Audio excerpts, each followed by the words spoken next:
diceva un dì verrà.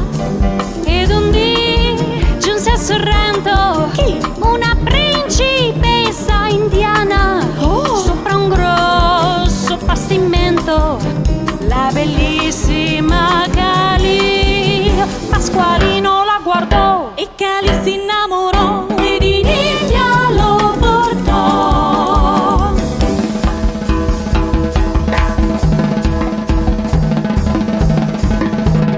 Pasqualino Maharaja a cavallo all'elefante, con in testa un gran turbante, per la giungla se ne va.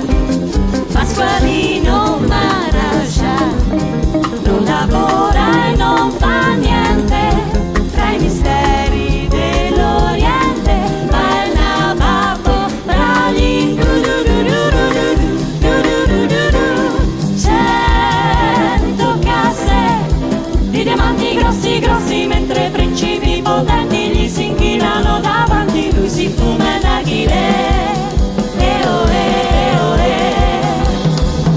Pasqualino Maharaja ha insegnato a far la pizza, tutta l'India ne va pazza, solo pizza vuol mangiare. Pasqualino Maharaja ha imparato a far l'indiano, ma da buon napoletano chiama tutti uè paesana, la la la la la la la la la.